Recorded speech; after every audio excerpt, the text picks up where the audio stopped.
Hey, everybody, and welcome to another episode of Beyond the Breakers, a podcast about shipwrecks, loss, and lessons learned from maritime disasters.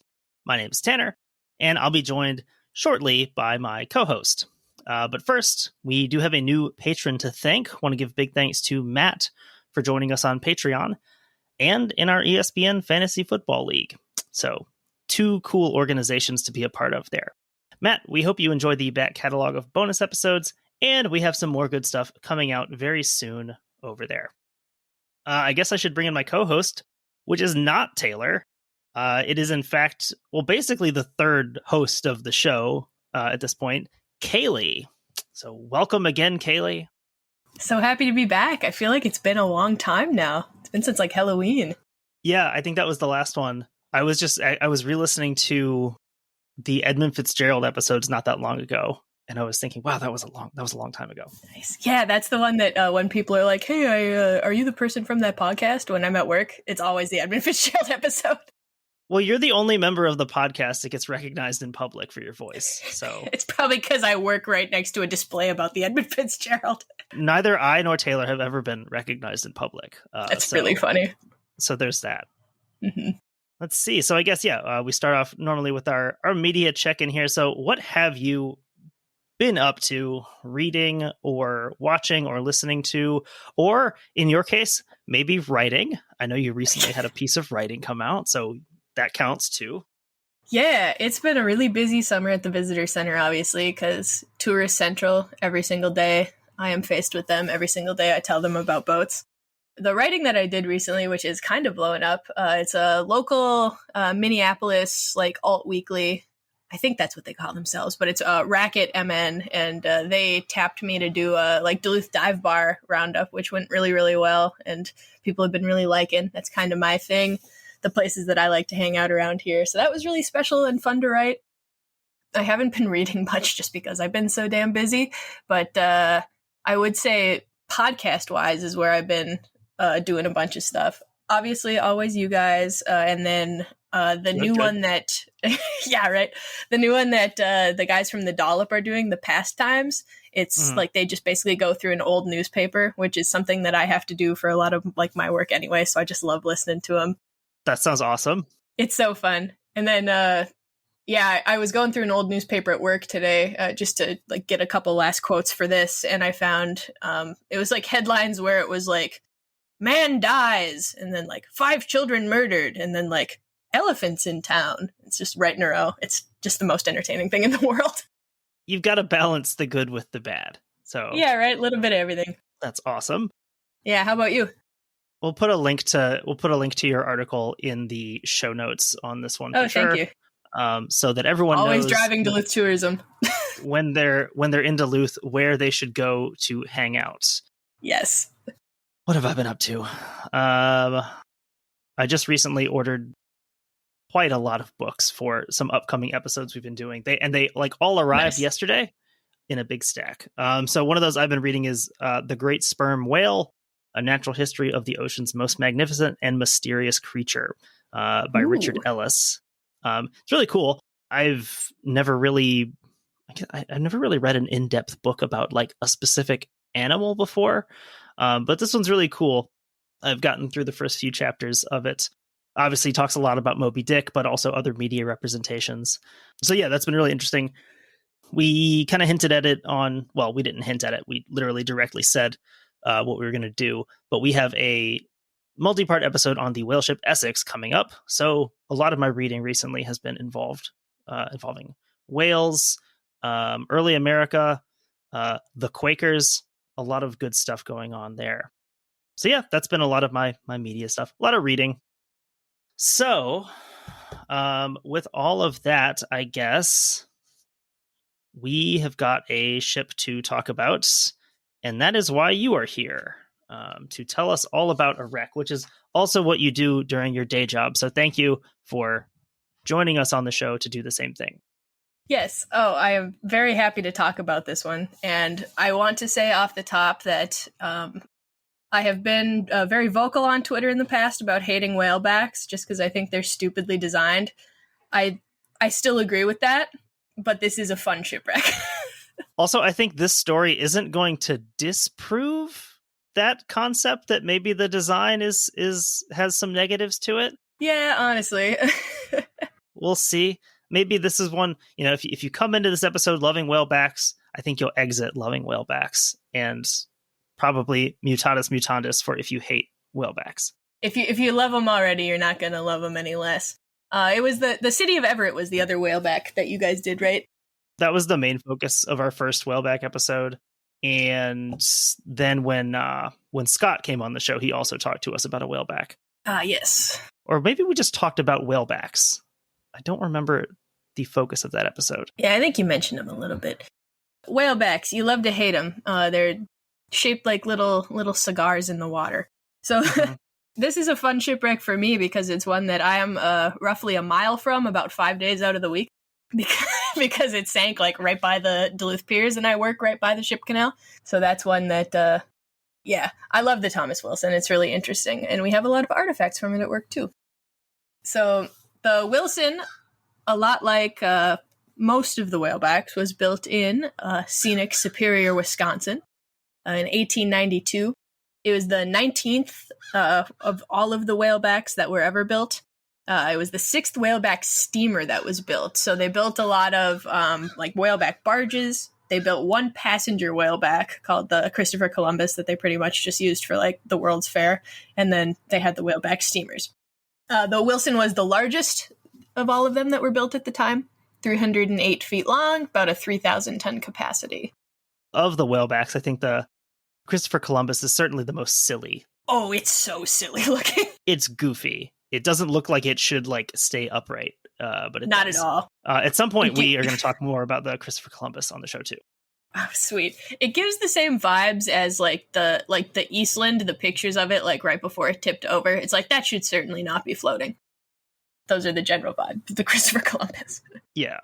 So, 19th whaleback, 6th steamer. They had whaleback fever in the 1890s. So 1893, the McDougal shipyards, they were building at one point in time 10 ships at once.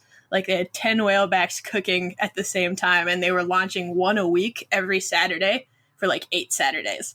I'll say some of us still have whaleback fever. And I'm just thinking of the poor workmen coming home from the Dougal shipyards every day for those 8 weeks. And his wife being like, "What did you do at work today, honey?" And he's like, "Whalebacks. We did whalebacks. We always do whalebacks every day." He keeps making us build whalebacks. Yeah. The Wilson's first voyage, it was April 30th, 1892, a nice easy trip from Duluth, Minnesota to Buffalo, New York. One has to assume they were loading grain in Buffalo because that was kind of their thing. I'm not positive, but that's a pretty good guess. So yeah, April 30th. May of 1892 was fine. June of 1892 was fine. July 11th, they grounded, and she needed a new propeller. Aw, I put a sad face in the notes because only a couple months in, you already need a new propeller. That's not great. A little sad. The Wilson's incident history before the main incident, honestly, not bad. It's a couple groundings. Whalebacks are kind of prone to that just because they're sitting so low in the water. If you didn't listen to the other whaleback episode, again, they're called whalebacks because it literally just looks like the back of a whale sticking out of the water. They're pretty much submarines. They're down there. The Wilson was the last of all of the whalebacks built with flush hatches. So her hatches they're just exactly flush with the hull. It looked like part of the hull when they were closed. This design was pretty bad at making them watertight because obviously after taking the catch covers off, putting them back on a bunch of times, they're getting bent. They're getting bashed in by the unloading equipment, so they're prone to leaking. Yeah, you kind of have to get it perfect every time with the seal, I imagine, if it's flush with the deck. Pretty crazy pictures if you look them up looking flush with the deck, because it just looks like there's no hatches until you take them off. And then after the Wilson, they did, like the city of Everett, the James B. Colgate, other whalebacks, it was like a little wooden box built up a little bit. So little less prone to leaking, horrible water tightness, which not good for a ship if you want to float. I will say that. The whaleback steamers often towed 1 to 2 other whaleback barges. So it'd be just like a little line of them going through the water. Mm-hmm. Did the whaleback barges ever get jealous of the whaleback steamers for being able to move on their own? I would imagine so. Or maybe even the other way. Like, I'm putting in all the effort and That's you're just true. behind me. Just maybe it would be nice to be along for the ride, one of these times. One of these times. I don't know. Maybe. So yeah, things went pretty well for the Wilson for a while. There were 44 whalebacks built between the 1880s and then 1898. 34 of those were built in Superior, Wisconsin. So kind of whaleback town. And then the only whaleback that didn't sink because of poor design that still exists is the SS Meteor. That's a museum ship in Superior that you can still tour. It is pretty cool. I will say that. I think I remember that from Taylor mentioning that from our first episode. Yeah, it's hanging out there. It's pretty cool. They do a summer concert series on the deck of it now, so you can like sit and watch a band that's playing on the boat. That's which cool. Is pretty freaking neat. Yeah, I love it. Mastodon should do a concert there. Yeah, they should. That'd be sweet. Should start doing. Oh, that would be really great. The people of Superior would love that. So obviously, since this is Beyond the Breakers, a podcast about shipwrecks, loss, and lessons learned, we got to have a date where a thing happens. A date where there is a big problem. That date for us is June 7th, 1902.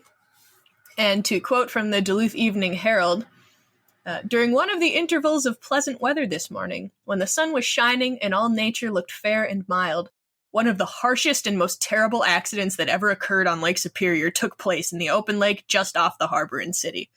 So, good weather. Something bad's about to go down. Yeah, that was a real nice setup there from the Duluth Evening Herald. Isn't it great? Everybody's so dramatic about how nice the weather was. Like, we have an exhibit in the museum about the Wilson, and it's like, on a clear, calm day, the sinking of the... Yeah, so they really hit home how beautiful the weather was. So on this day, June 7th, 1902, the Wilson is leaving Duluth with a load of iron ore. The captain, he's Captain Cameron, he goes, "The weather's really beautiful today. We don't have to close all of the hatches before we leave." Oh, son, no. You do. One of those classic mistakes. It's like, we can save time. We can do it out on the lake. Well, and as another reminder of one of the fascinating aspects to me from our first Whaleback episode was, and I'm assuming this is the case on the Wilson as well, the hatches on the Whalebacks being particularly finicky, with a lot, very time consuming to close up all of those hatches with and bolt everything down. Yeah, I guess nice day. You think maybe we don't need to get all that before we leave. And like, I love industry as much as the next guy, but if I'm on a boat that's like basically level with the water, I want to close up the big gaping holes that might fill with water. That's just me. Close it up. Close it up. Yeah, Captain Cameron says, nah, beautiful day, not going to do it. They pass through the piers out onto the lake around 10:30 in the morning. Meanwhile, 2 miles away, steamer wooden freighter George Hadley is inbound Duluth with a load of coal, so they're heading towards the piers. Little background on the Hadley. The Hadley was built in Toledo, Ohio in 1888. Wooden freighter, about 287 feet long. Something I found in my research about the Hadley, apparently this is another vessel that has a lust for blood, even though they're not Norwegian. They hit and sank the freighter Carrodus on September 18th, 1893. So Carrodus. Already a history of issues. Isn't that a cool name for a boat? Carrodus, the Roman god of decay. So the Hadley's heading towards Duluth. Everything's fine, beautiful day. And then the tugboat Annie L. Smith appears. They go out to the Hadley, they signal him. We didn't have radios at this time, so you got a guy with a megaphone yelling at the Hadley, which is kind of a funny image in my head. And hey, your order's changed. You're not going to Duluth because there's still something at the Duluth coal dock, so you should turn to the left and go to the Superior entry instead. See, this is yet another situation where the guys are doing fine. You've got George and you've got Thomas and everything is going fine. And then Annie, a woman, comes in and just starts causing problems. Stonehouse. It's always a woman with a megaphone telling you to change your orders. It's tale as old as time. Women be shopping. So, Annie L. Smith says, hey, you should take a direct turn to the left, go in through the other entry. If you're not familiar with the Duluth Superior Harbor, the Duluth Ship Canal is man-made. The Superior entry is the original one that's like the outlet for the St. Louis River. Both will get you where you need to go. Superior entry is obviously closer to the docks on the Superior side for most boats. I did not know that was the difference between the two of them. Yeah, there's actually it's a pretty fun story. There was a huge lawsuit. The city of Superior was like, we have the canal, yay! And Duluth was like, what if we built one? Ah-ha-ha. And Superior went, don't do that. You'll take away a lot of our business. And Duluth went, we're doing it, though. So there was they tried to sue the city of Duluth, and then the Supreme Court got involved, and they were going to be like, hey, stop it. But then Duluth went, we already dug it, so... I like that. It's great. Yeah. It's very fun. So the Duluth one exists just kind of because it can, truly. Because they want one too. But we want a canal. Give us a canal. Mm-hmm. So the George Hadley, when they get this news from the Annie Smith tugboat, they were a little too they were already pretty close to the Duluth piers. So this was better swerve if we're going to do this. So they turned to the left really, really quick. But who's to the left of the Hadley, sitting so low in the water that they can barely be seen? That's right, the Thomas Wilson. The old stealth freighter trick. So the Thomas Wilson then sees, because they thought they were doing a nice port-to-port pass, I'm leaving the harbor, you're coming in. They see the Hadley suddenly veering towards them, so they try to turn to the right, but it was too late for anything good to happen. 10:40 a.m., the Hadley pretty much runs directly over the top of the Wilson, and they leave a huge hole just forward of the aft hatch. So, pretty far back in the ship, but, they just run roughshod right over them. The Hadley goes, oh, crap. Pulls back, pulls out. The Wilson goes starboard really quick, port really quick. It looked like they righted themselves for a minute, and then the bow begins plunging towards the bottom. So this is happening fast. Oh, no. Mm-hmm. Really, really quick. So honestly, it's very interesting to me how many crew members got out, considering how close they are to the waterline and how quickly this is all happening. So the crew members that did have time to escape the interior of the ship, which was pretty much everybody, shockingly, they start jumping off the stern. They're getting out of Dodge. They're tearing off their clothes, they're taking off their rubber boots, whatever they need to do to get into the water as quickly as possible. The captain and a couple of crew members who were on the stern, they started trying to cut the lifeboats free with knives, but before they really could, the boilers exploded, so they were pretty much blown clear of the wreck. That's one way to escape a shipwreck. Exactly, right? Well, maybe. I don't know what happens to them yet. I have a question here about lifeboats on whalebacks. Mm-hmm. Are they in just the normal places they would be on a ship? Do they just kind of sit in the water as it's... From the pictures that I've seen, they're they're not just in the water, they're up a little bit. So they're just pretty much flush with the deck. So I mean, once you start taking on water, they're in the water, but they're not anywhere special. Okay, cool. I was curious to see if our special boats had a special place for their lifeboats. Nah, McDougal did anchor science, but I don't think he really did any lifeboat science. Not to say he needed to, but... Their lifeboats could be just a smaller version of a whaleback. An individual That's what I would whaleback. have done, they should just but nobody asked me. That's exactly what I would have done. So the captain, couple other guys blown off the ship. Other guys who are jumping off, or the ones that flew overboard, they start swimming towards the Hadley. It's nearby. It's something to do.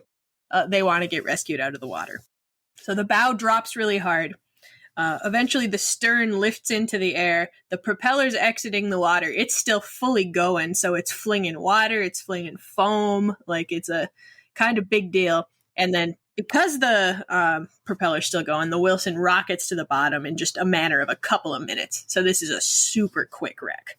So I guess this is more of an engineering question, but so the propeller is still going even though the boilers have exploded? I think at that point it might, because it happened so quickly, my guess would be that it was like still swinging just because of like, what is it, inertia? I think so. That sounds right. Yeah. Something like that. Yeah, it's not powered, but it's still like going.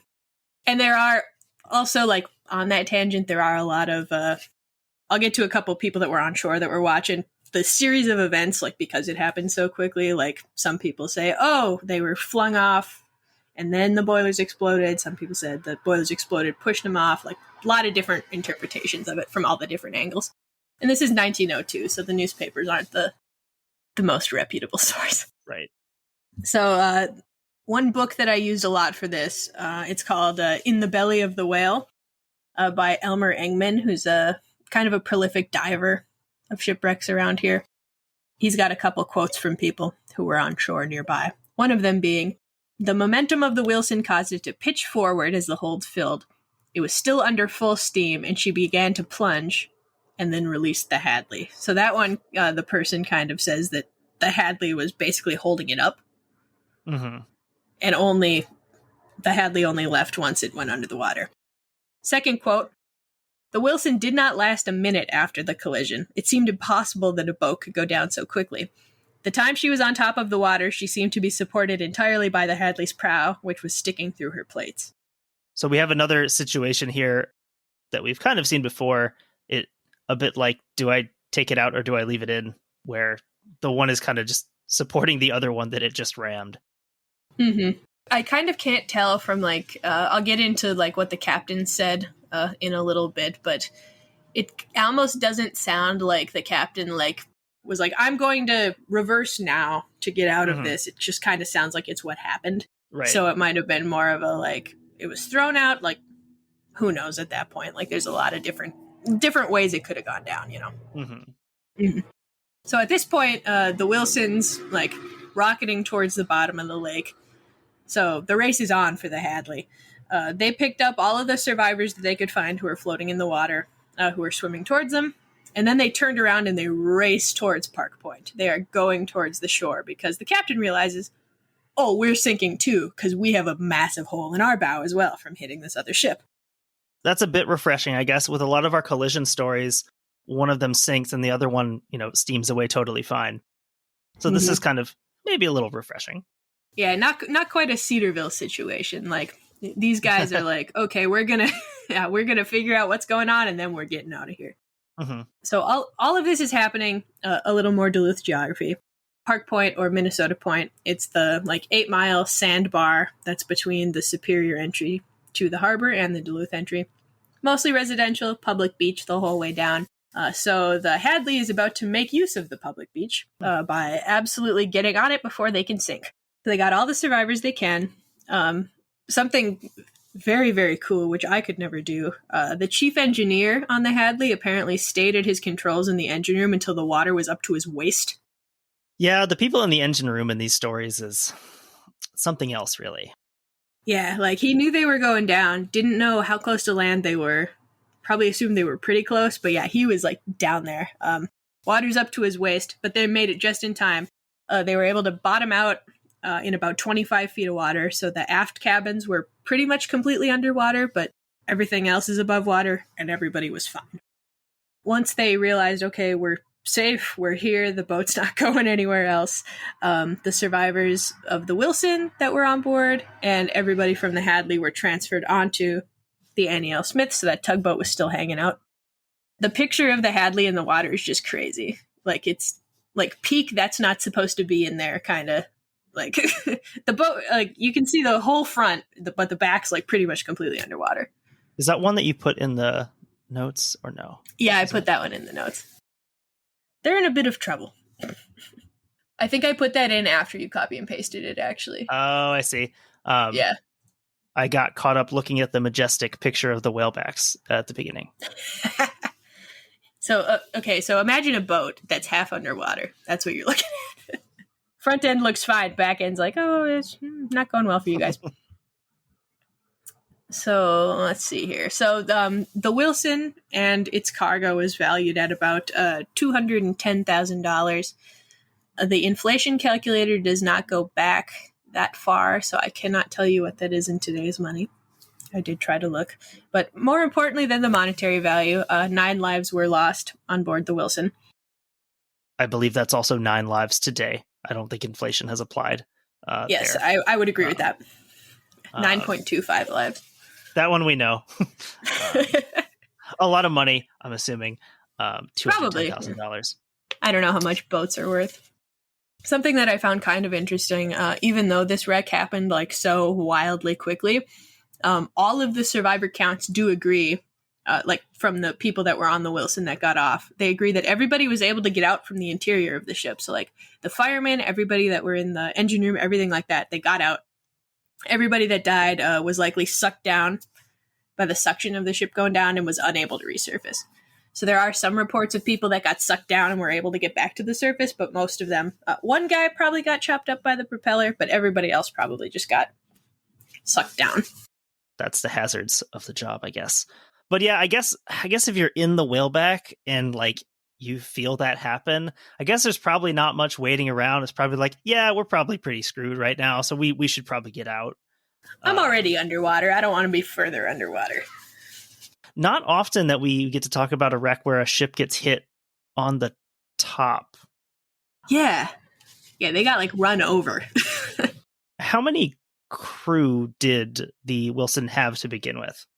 I want to say it was like 20 something. I don't think it's in the doc though, and I do want to look it up quick, so I will find that out and tell you.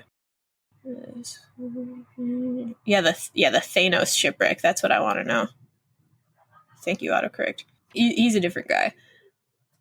So like, yeah, everybody was able to get out. There was one like really spooky story that I read that said one of the guys who got sucked down, he was like pulling his way back up, and like on his way to the surface, he like bumped into another person, and he like felt another person under the water, and then he got to the surface and there's nobody else there. Ooh, very spooky. So it's like, yeah, you got to hold your breath a little longer than that guy. It looks like 11 people survived, so that would be a crew of 20, which seems right. Yeah. And were all the casualties on the Wilson? Yeah, no, everybody on the Hadley was fine. Yeah, they did pretty well for themselves. The quote from this is another Duluth Evening Herald. Captain Fitzgerald of the Hadley was overheard this afternoon to remark to a member of the crew, "The watchman said nothing about it. The second mate did not blow any whistles or call my attention. I was watching that tug when we turned and struck. I forgot all about the other boat." So I'll get a little more into it in a second too, but like I feel pretty bad for the guy who was the captain of the Hadley, because a lot of the reports say that like from where he was standing, the superstructure on the Hadley would have been completely like blocking where the Wilson was. So like 2 people that were supposed to be looking out were like, yeah, you can turn. So he ordered the turn. Yeah, it's like you have to be able to delegate those tasks on a ship like to the watchman, and you should expect that he will tell you if you're good or not. The watchman should be watching. Don't know if that's a controversial opinion or not. Do we have a guy watching the Watchers? Has anyone ever asked about this? Are you the watchman or not? What is your job? So the official judge rulings, kind of interesting. They found both vessels to be at fault because neither one of them observed passing rules. I kind of disagree with that. Because yes, you're not observing passing rules if you're getting run over. What did the Wilson do wrong?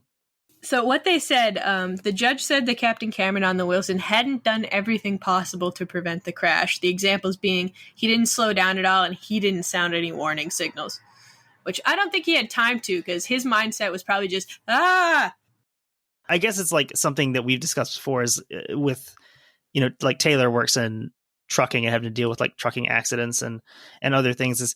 It's like in almost all these situations, it's like they never put like 100% of the blame. It's always like, 95% of this was because of this person, but like 5% of it was, well, you didn't have this, light signal turned on, whatever. Yeah. I guess from a like precedent standpoint, I guess that makes sense that they would divide up the blame here. But yeah, from just say like a personal reaction standpoint, it's like, I don't know. I don't know what they could have done here. Yeah. Bystander thing. Like, don't know what else could have gone down. Oh, I do want to say, because I forgot, when you told me that Taylor couldn't be here because of bachelor party stuff, my original thought was, is recording a podcast not a regular bachelor party activity? Isn't that... It might have been if I had gone, because he and Darcy, they're like renting a house and hanging out with a lot of their friends this weekend, and I decided not to go just because I'd just taken a bunch of time off of work. But yeah, if I had gone, we probably would have ended up recording a podcast for bachelor party stuff. So very fun. Just wanted to say that. I'm like, is that not something that guys do? Yeah, it's like we would just have like, it would be me and Taylor and like a stripper, and that would be, this is the bachelor party.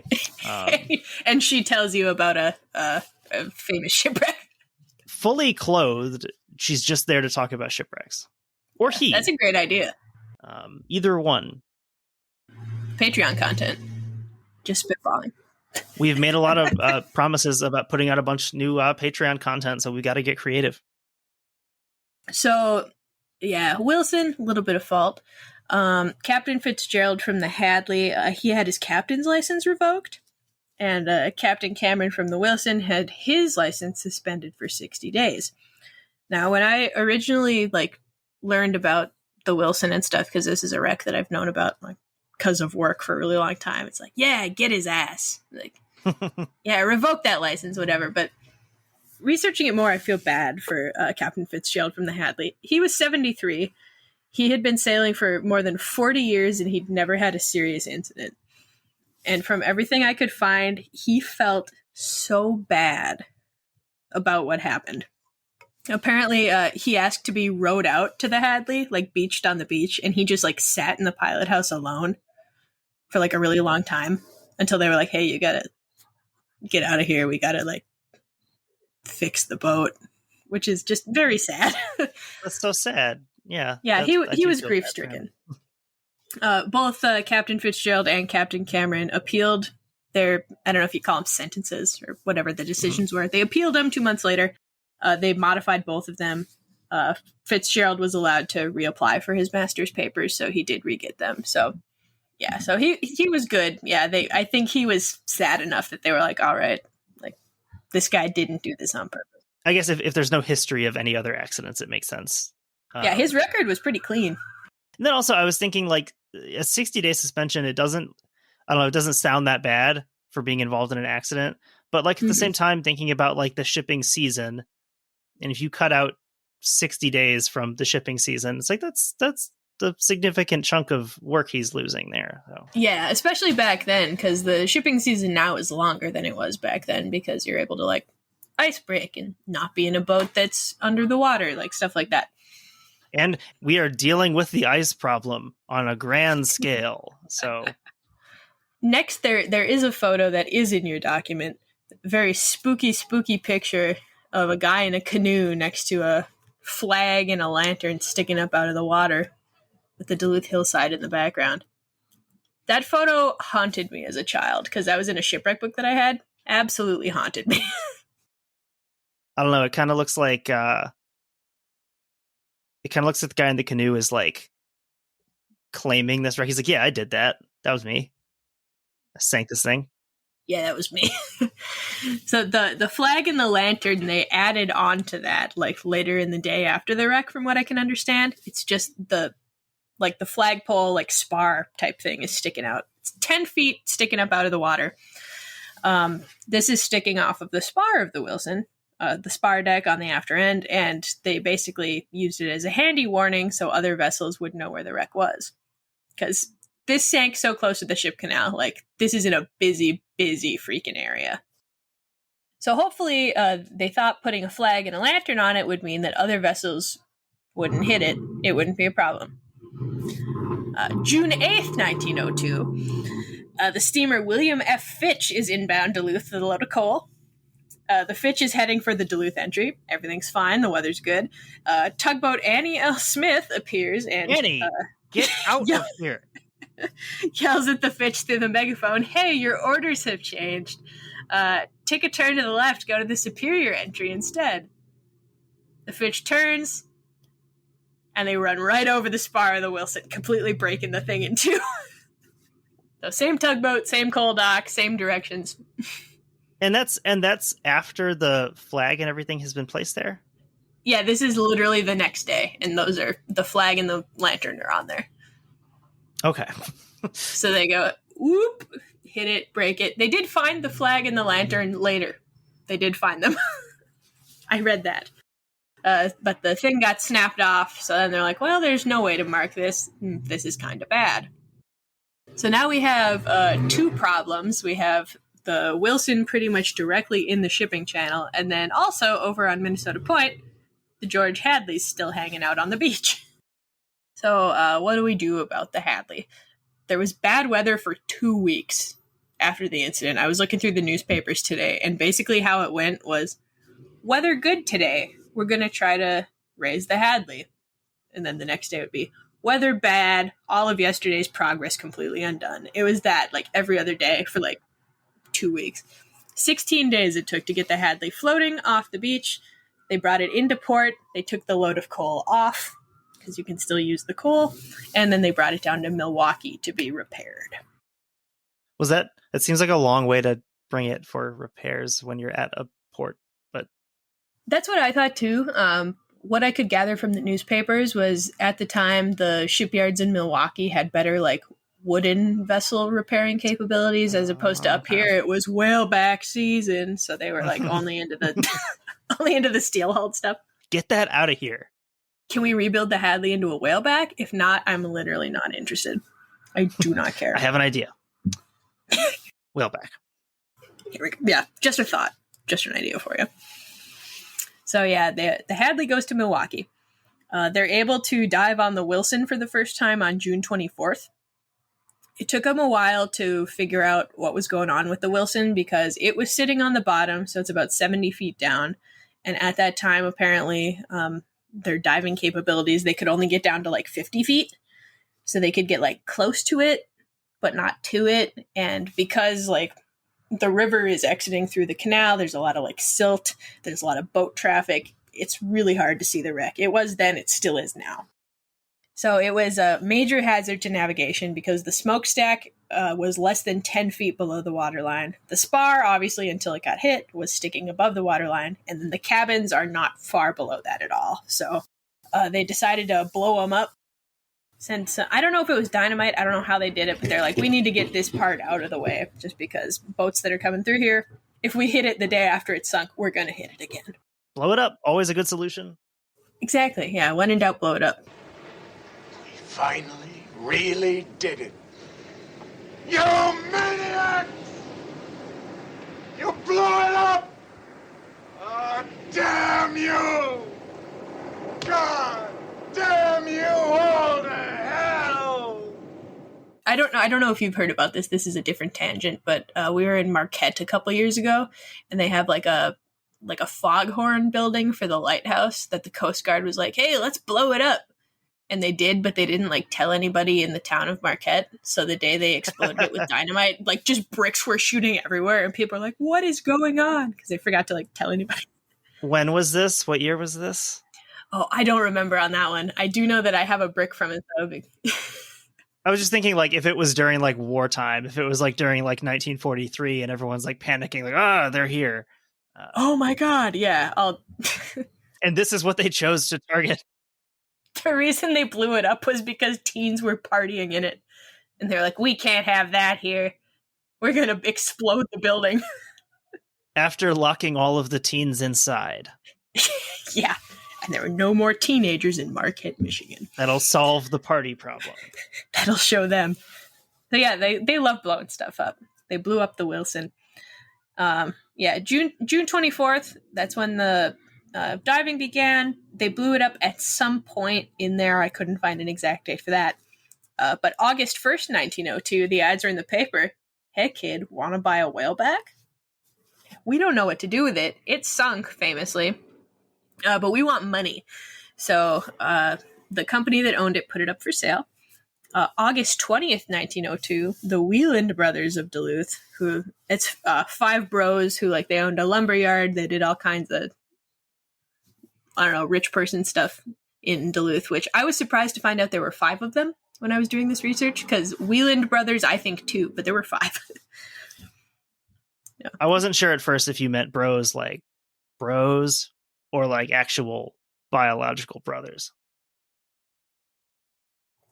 They are biological brothers, but I assume if they're paying $10,000 for a wrecked whaleback, like they're pretty close. Mm-hmm. They're bros. If you and Taylor had $10,000, would you buy a shipwreck? Or just something fun to do. we would buy material to build a brand new whaleback, probably. There you go. Mm-hmm. Whaleback 2.0. I like it. Operate it on Lake Winnebago, where it like can't even sink all the way. I like it. So I say, they bought it for $10,000, and then in my notes I put like the Nathan for You business title card, the plan, and their plan was suck the iron ore out of the wreck with pumps, and then move the vessel into shallower water with cables, so they could take it out. And I wrote so it could be scrapped, but apparently the original thought was we can raise this thing and we can put it back out on the lake to do its boat duties. I remember hearing that with like several examples of a lot of these whalebacks, sinking and then just pulling them back up and putting them back in service, because I guess it's just a metal tube. So why not put it back out there? And they did that with a lot of shipwrecks at that time. Like a couple years later, like the Matuszak also sunk right at the Duluth Ship Canal. They raised it, they glued it back together, and it sailed as a car ferry for like 30 more years. We will do an episode on the Matuszak. I think the Matuszak is the ship that we've talked about the most in terms of mentions without actually like having an episode about it. The Matophaning. And also I add an A to Matuszak every time I say it in my head. As you should, because there's like 7 in the word somehow. Matuszak. The Thomas Wilson is the 3rd closest shipwreck to my place of employment. Number 2 would be the Matuszak. Number 1 would be the funniest name for a boat of all time, the Guido Pfister. I'm not gonna touch it. I'm gonna let it go. I'm gonna let that one go. It's a fine name for a vessel. The Guido Pfister. Beautiful boat. Beautiful. Lovely. Great gowns. Beautiful gowns. So yeah, they were gonna try to pull the Wilson into shallower water and then, I don't know, turn it into a party barge. Maybe. They did try to do some work on it. But then in 1903, so literally less than a year after they bought it, they went, oh, this is going to be expensive. Maybe we shouldn't have purchased this. They announced in 1939, so this is like 37 years later, hey, we're finally doing it. But then in a newspaper interview with one of the Wheeland brothers, George Wheeland, he says, quote, even if we did raise her, there wasn't a market for a ship of that size. Second quote, many plans have been made during the last 37 years, but they were not carried out. Third quote, during the war when scrap was $30, we had planned to sell it for scrap. And that's the last of those plans that are ever reported on that I could find. So he's complaining, well, so what is this, in 1939 he's saying this? Yeah. Well, back when we had a big world war, we could have done something with this, but that's not going to happen again. Too bad we're not having another one of those. Hey, why did we call that World War I? I guess we're going to figure out. How is World War I going? Yeah, nothing else ever happened with that. And I was talking to my friend Blake about this whole thing last night because we were talking about the Wheeland brothers, unrelated to this. So I brought this up and he was like, do they still own it? And I thought about it and I don't know. I couldn't find anything that said they don't. So that wreck, like, it's on the National Register and everything now, but it fully might still, like, belong to that family. Well, we'll have to see what their asking price is. Yeah, I have no idea. Maybe they'll give it to us for $9,000. Mm-hmm. We're closing in on 100 patrons. I wonder if we could gin up the money to buy a shipwreck. Yeah, Patreon money goes to buy the Thomas Wilson. Mm-hmm. So I know what you're thinking now. And what you're thinking now is, But what happened to the Hadley? Everybody's favorite. Yeah. What happened to her? So, like I said, brought it to Milwaukee, raised it, rebuilt it. They did that with a lot of ships at the time. It's fine. There's a hole in it. We can fix that. We can do it. We can fix it. It was relaunched in October of 1902 as the William P. Rend. And my coworker, Hannah, at the museum, she watched me write this down because she really wanted me to say this. She rend on my William till I pee. Okay. Yep. She wanted to make sure that got in. I'm applauding that. Also, I thought the note said William P. Red October. Oh, I see that now. I mean, yeah, that would be a very interesting tangent for this story. So, sailed as the Rend for a little bit. I don't know if you call it downgrading it, but they rebuilt it into a barge instead of a steamer in 1915. And then September 22nd, 1917, sailing through Lake Huron, loaded with crushed limestone, sprang a leak in about 17 feet of water. They tried to refloat it. They couldn't. Nobody died. So now it's part of the Thunder Bay National Marine Sanctuary in Lake Huron. And it's a wreck that, since it's only 17 feet down, you can see it from the surface. Super clear water, easy diving, good visibility. Divers love that wreck. You know, it's a wreck that's not popular with divers. The Thomas Do people Wilson. not like to dive on this one? The Thomas Wilson? It's not that they don't like to dive on it. It's just in, like, probably literally the worst place that it could be. So I think it's like 1,500 yards off the end of the ship canal, like barely at an angle. So it's one pretty much directly in the current shipping lane that is still very much used. Because the water coming out of the canal is like from the river, a lot of silt in there, a lot of crap. Visibility is really, really bad. And because of that current, it's really dangerous. Yeah, it doesn't sound great. Yeah, no, they dived on it a lot in the 70s. And the guy that wrote the In the Belly of the Whale book, Elmer Engman, he was part of a group that they brought up something that the whalebacks had. They had, like, regular looking anchors, and then there was a Wilson prototype anchor that was basically just like triangular. Some of the whalebacks had like one of each, one on each side, just like different combinations of them. So apparently one of the only ways that you can tell whalebacks apart in pictures, if you can't see like the nameplate on the back, is like which anchors they have. In the 70s, they brought up both the McDougal patent anchor, the triangular one, and the regular one. And those are both on the lawn at my visitor center. And they did a lot of other, like, they got like the gauge panel out. One of my favorite pieces of like shipwreck artifacts that we have, it's like a mercury thermometer. So like literally a thin glass thermometer full of mercury that's from the engine room on the Wilson that somehow hasn't exploded. And we lent it to another museum last year, and I triple wrapped it and everything. I put it in its own box, and I was like, listen, like, you have to be so careful with this because I don't know how it hasn't already just like exploded. Did you just send it in the mail? No, she came to pick it up and then like drove it out there. But just throwing it in a poster tube. Yeah. Oh my god. Yeah. Thumping around. Yeah. They got a lot of like glass stuff off the Wilson that it's insane that it didn't just like explode when it went down. But I guess just the direction it went down. But yeah, we have a lot of stuff from it. It hasn't been dove on in a while, to my knowledge, just because like it's also in a spot that when boats like anchor out of port waiting to come in, they're usually like right over it. So it has a lot of anchor damage from over the years. Like it's already split in two, but just gets dragged around. My last couple pieces here. So November 29th, 1905, Duluth Evening Herald. This is during the Mataafa storm. Headline, all caps, washed up on beach. One of bodies from the Mataafa comes ashore. Headless skeleton of decomposed corpse is also found. All right.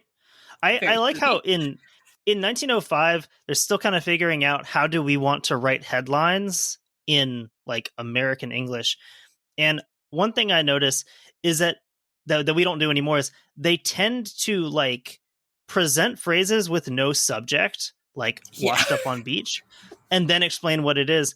And then also one of bodies. Okay, that's normal. From the Matafa. I think a modern headline would cut out the article in front of Matafa there. So I think it's fun to see them kind of learning their trade in these early newspapers.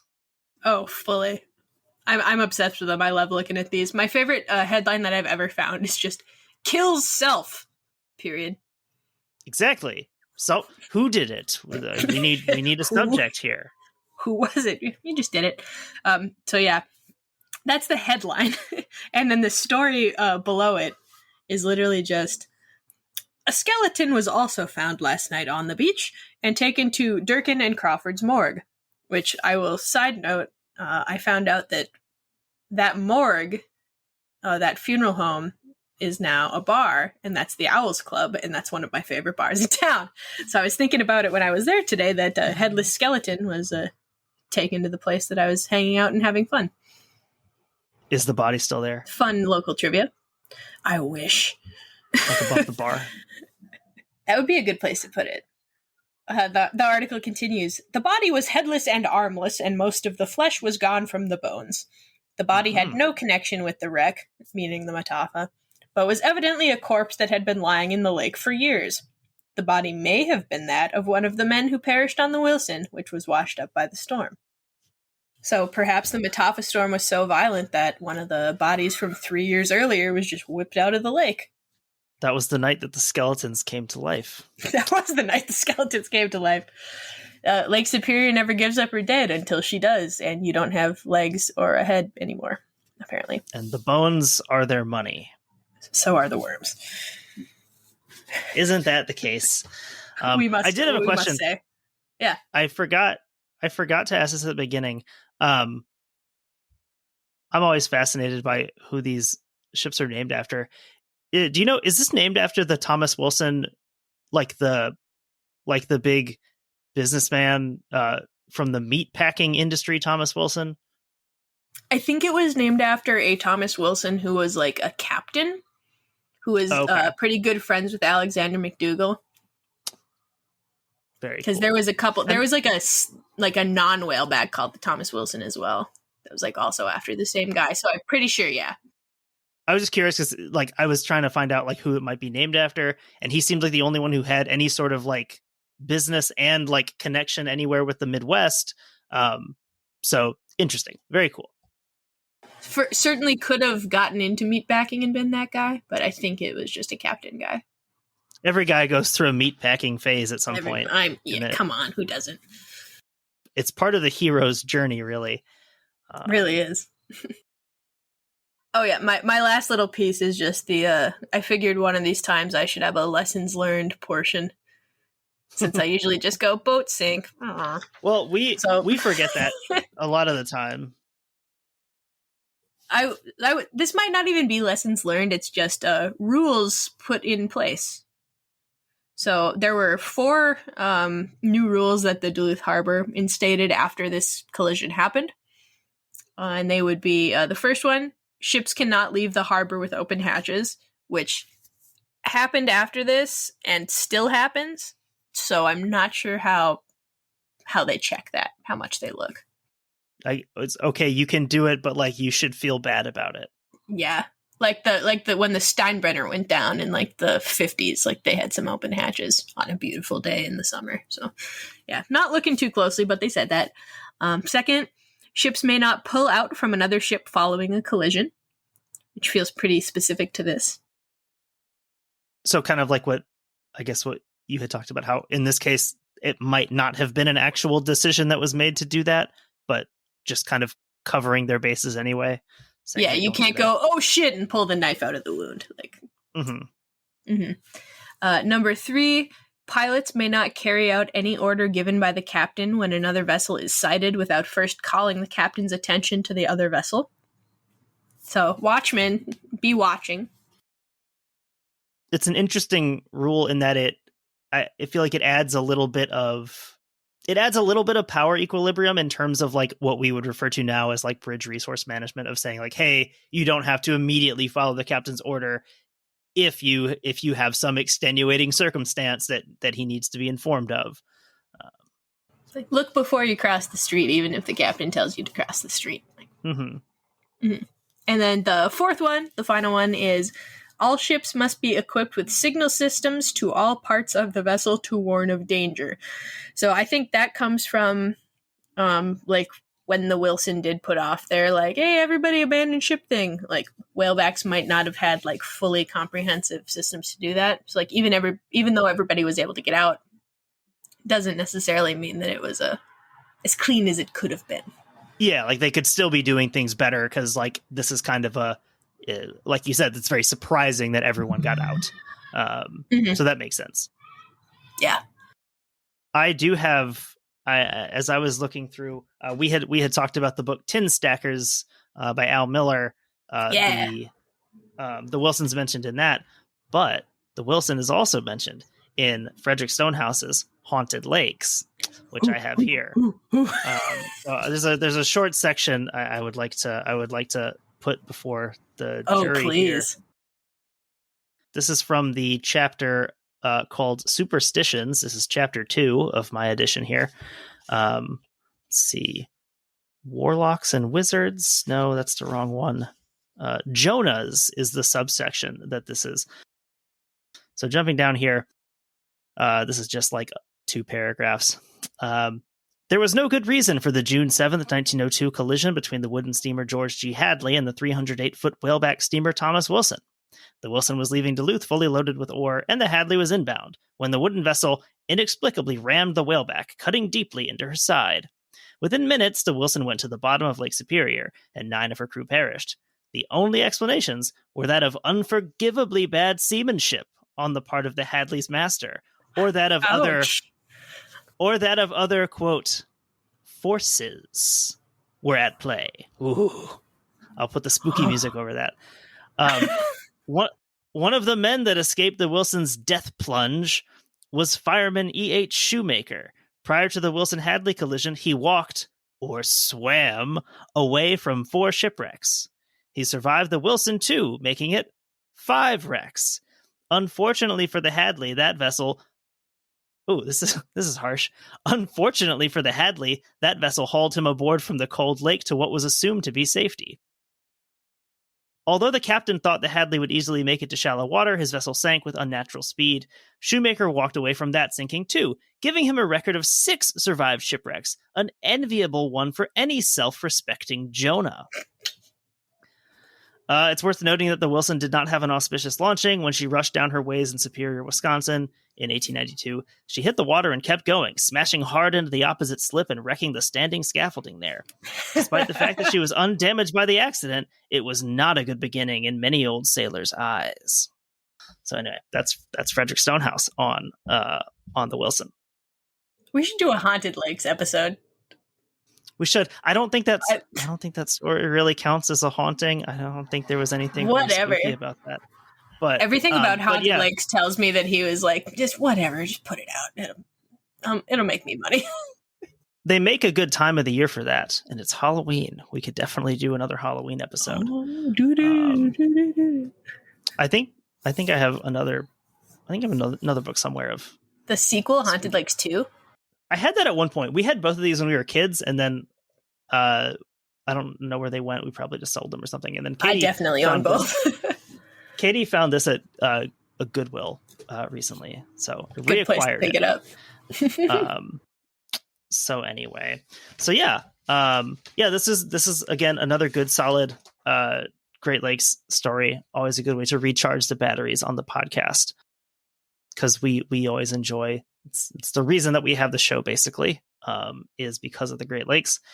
And it's always great when we can talk with one of the experts and, get you on the show, mix things up a little bit, different voices, different sets of input for these things. I guess that will wrap things up here. Before we sign off, just to remind the good listeners, where can they get more Kaylee? Where can they read or hear more from you? My number one, where I put everything that I end up writing or singing or anything like that, the Duluth's famous Kaylee Twitter. that has now had an absolute influx of followers at Kaylee Fabulous. I'm also on everything else as at Kaylee Fabulous, should Twitter go down, as it probably will. But yeah, I'm around. Or if you're in Duluth, I'll banter. Very cool. Also, check out Kaylee's music. New album soon, hopefully. Really? Yeah, we're working on it. I might record something with my good man Steve Solkola in the winter here. So fingers that crossed. Is excellent news. I will look forward to that. Yes. Very cool. So keep an ear out for Kaylee's new album. With that, I guess we will sign off here for the week. And we will just be back talking to you very soon with some more shipwreck content for you. Take care, everyone.